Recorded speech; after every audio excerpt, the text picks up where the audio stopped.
un petit peu broche à foin. Yasmine Abdel-Fadel. On peut pas être un chef à temps partiel. Moi, ce qui me dépasse, c'est que le dossier, là, il est pas nouveau depuis une semaine. Marc-André Leclerc. Il n'a pas de règles. Et ça, quand il n'y a pas de règles... La rencontre. Il va falloir s'accrocher à quelque chose qui est ancré dans la réalité des Québécois. Non, mais elle l'a dit, c'est irréprochable. Hein? Sa gestion est irréprochable. Il faudrait qu'il sourie, qu'il a l'air plus enjoué. Ah, mais Yasmine, attends, là, on a la moitié du bouclier, là. C'est exactement ça. La rencontre. Abdel-Fadel Leclerc.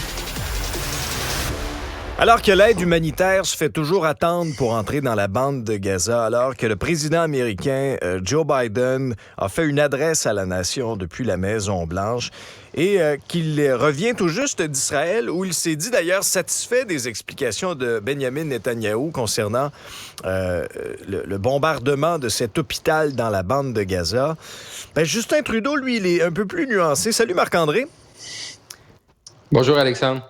Visiblement, il n'est pas prêt encore à attribuer la faute là, à quiconque dans cette explosion-là. Lui qui avait pourtant été très, très, très rapide à réagir quand c'est arrivé. Si tu veux bien, Marc-André, on va écouter ce que le premier ministre a dit et on va commenter ensuite. Jamais on aurait dû voir l'effondrement et l'explosion à un hôpital plein d'innocents. Mais c'est pour ça exactement que, oui, on a vu certains éléments préliminaires, mais on va continuer de travailler avec nos alliés le plus rapidement possible avant d'établir des conclusions finales et fermes.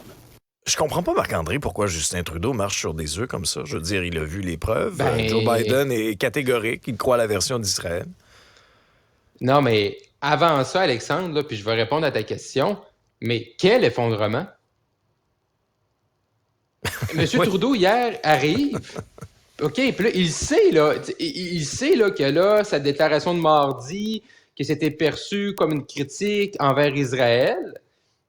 Joe Biden est là-bas, lui, il nous dit, il dit, moi, la version israélienne, je l'achète, les informations.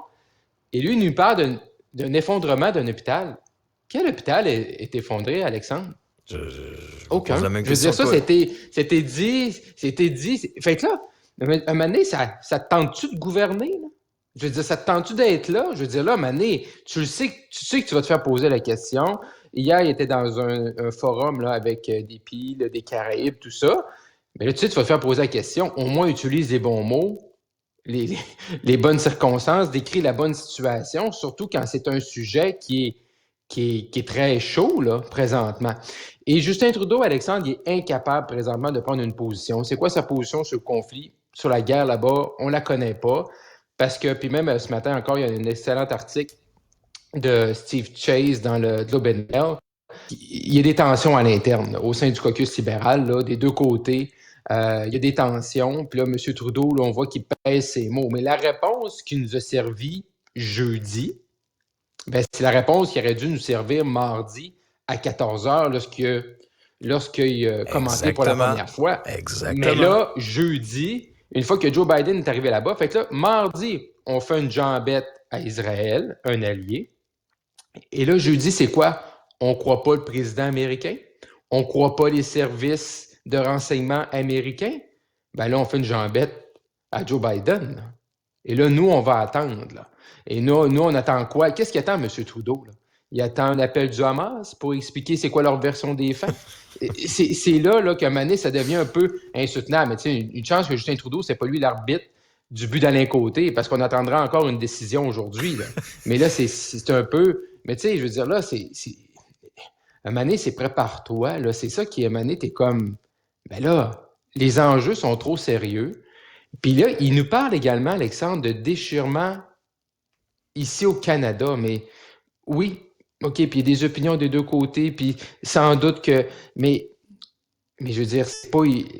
M. Trudeau, il nous démontre qu'il essaie de protéger ces déchirements à l'interne et les déchirements au sein d'un électorat dans une future campagne, au lieu vraiment de se préoccuper de ce qui se passe vraiment sur le terrain en Israël. Là.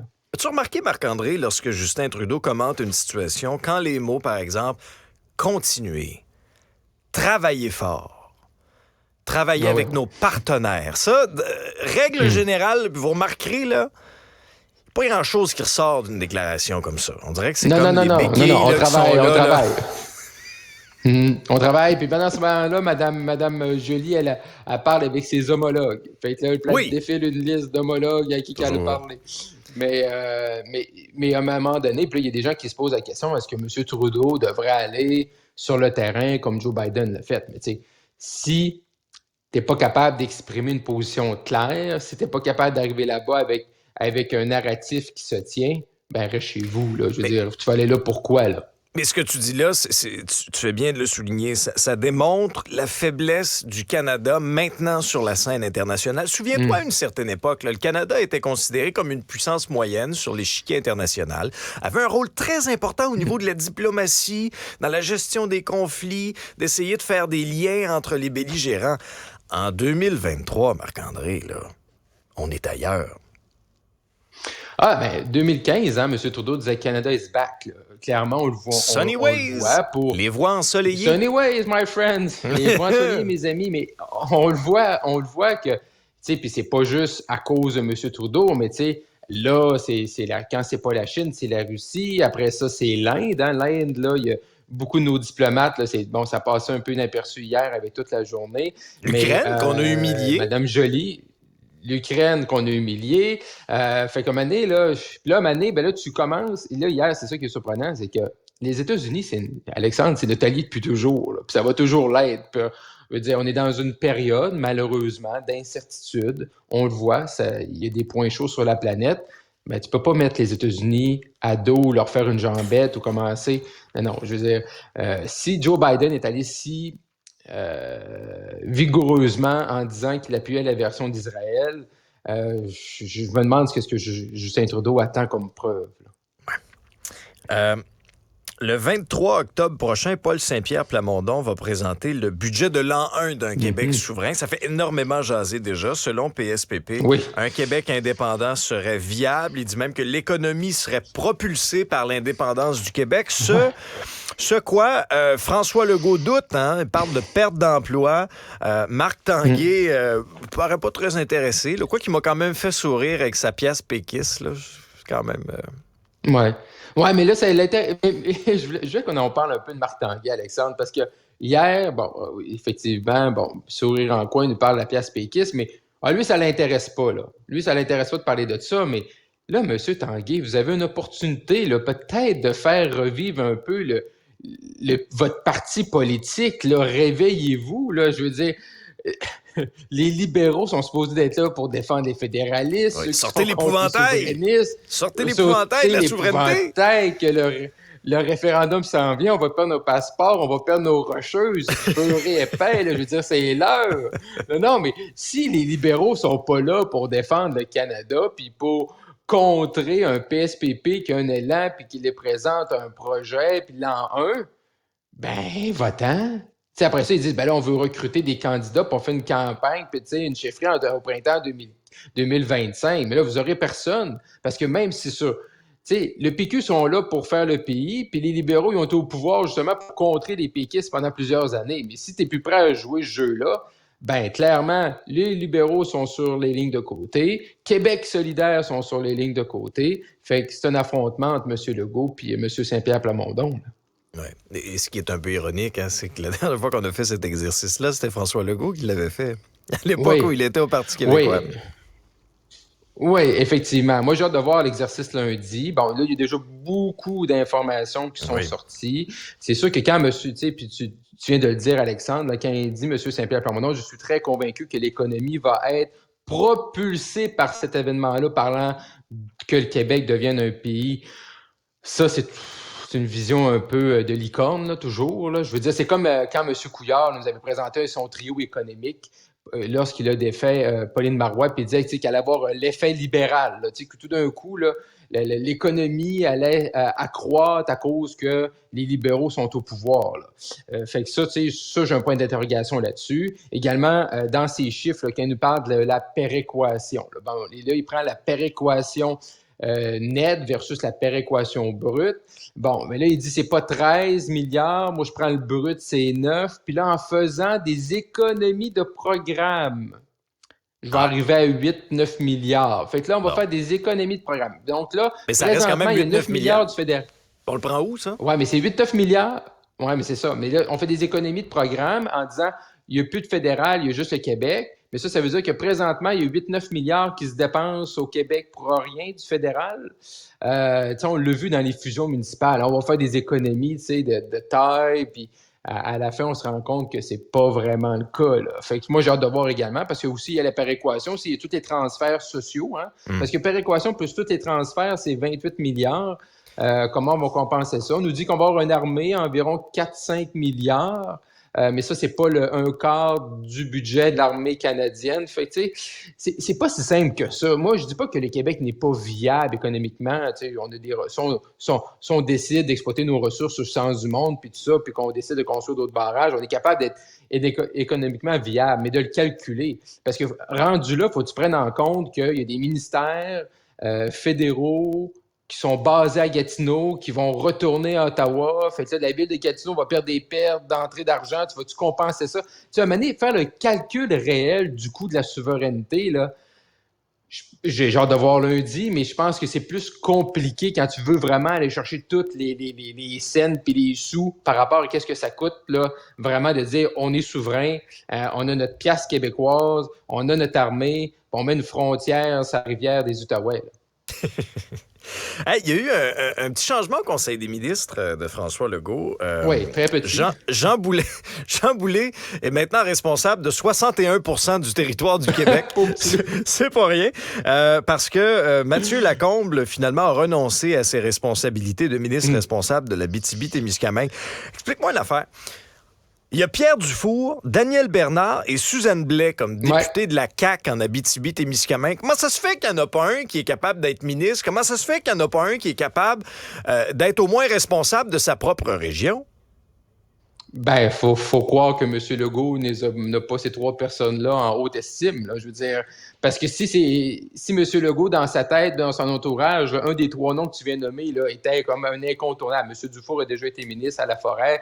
Ça avait plus ou moins bien été, mais si un des deux autres pouvait faire l'affaire, on aurait nommé quelqu'un de la place. Là. Puis ça fait voilà 1 an, Alexandre, on se rappellera, ça avait déjà fait beaucoup jaser là, par rapport à avoir aucun ministre de l'Abitibi. Puis les gens là-bas sont pas contents. Moi j'ose même pas imaginer, tu sais, au Séné-Lac-Saint-Jean, ma gang, là, tu sais, que les Bleuets, pas de ministre, puis tu as un ministre de la Mauricie ou de la Côte-Nord qui est ministre de ta région, ça passerait pas. Puis moi, je suis originaire. Que les gens d'Abitibi, que ça passe pas. Ben oui, moi Marc-André, je suis originaire de l'Abitibi-Témiscamingue et honnêtement, politiquement parlant, je trouve que c'est un manque de respect pour les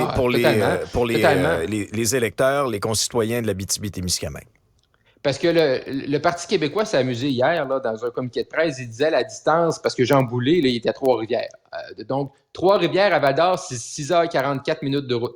Trois-Rivières à Rouyn-Noranda, c'est 7h58. Et puis, Marc-André, arrête-toi pas pour pisser puis te prendre un café, là, si tu veux faire ça en 6h43. Non, t'as pas le temps d'un petit sandwich, là. Non, c'est ça. Trois-Rivières à Moss, Alexandre, 7h29 sans arrêt. C'est inconcevable pour M. Jean Boulet. Hey, il est ministre du Travail, il est ministre de la Mauricie, de l'Abitibi, puis du nord du Québec. C'est 61% du territoire québécois. Mais ce qui est encore plus ironique, c'est de voir le PQ là, qui déchire sa chemise. C'est vrai que c'est inacceptable. Mais là, le PQ, eux autres, ils déchirent leur chemise, puis là, ils nous disent ça n'a pas de bon sens, puis là, on est bombardé les médias d'un communiqué de presse. Mais ce qui est le fun, c'est l'histoire et de prendre des notes et de remonter au 19 septembre 2012. Qu'est-ce qui est arrivé? Pauline Marois est au pouvoir, oui. Elle nomme son cabinet, Alexandre, et Alexandre Cloutier, député de Lac-Saint-Jean, ministre des Affaires intergouvernementales, du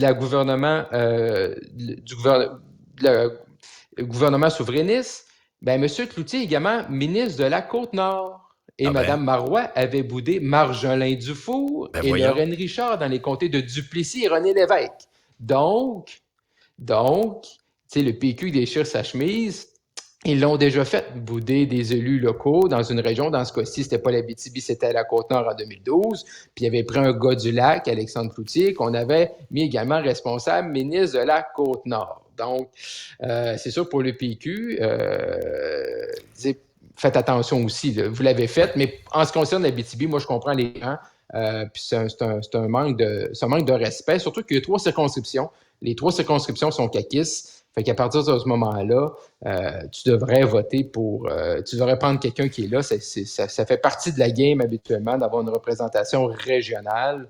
Il y a beaucoup de ministres en Montérégie, également dans la Couronne Nord, même à Québec. Fait que je pense que l'Abitibi mérite un ministre, ça, c'est sûr et certain. Marc-André, c'est vendredi, puis on dit souvent quand le chat n'est pas là, les souris dansent. On a fait ça à deux.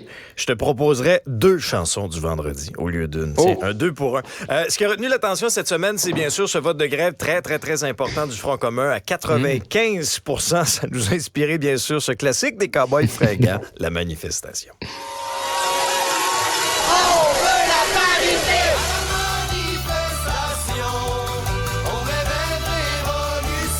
Ça va prendre plus que quelques dollars. Le pari qu'on prend, c'est que la population est derrière nous. On devrait pas s'appauvrir. Ça va pas bien, là, quand t'es obligé de sortir sur la place publique. Un restaurant qui manque de personnel peut fermer le lundi. Une école, plus difficile. Puis pour boucler la boucle, avec notre premier sujet, lorsqu'on parlait des déclarations un peu molles du premier ministre Justin Trudeau, tiens, pourquoi pas ce classique de Jean-Pierre Ferland? Pissou. On décolle, on gueule à grands coups, mais par en arrière, par en dessous, on est pissou. On peut être unis sur le fait que... On fait des manières, on fait des discours, mais par en arrière, par en dessous, on est pissou. On est pissou. Mais c'est pour ça exactement que, oui, on a vu certaines... Oh, les calvaires, les baguettes en l'air, mais par en arrière, par en dessous, on est pissou. Certains éléments préliminaires. Pissou, pissou. On s'en fait à croire. Mais on va continuer de travailler avec nos alliés le plus rapidement possible. On se cache dans le terroir. Avant On se compte des histoires. d'établir des conclusions finales et fermes. Oui, on va continuer, Marc-André. Oui. On va continuer. Continuons. À continuer. Merci pour la discussion. Merci, bye-bye.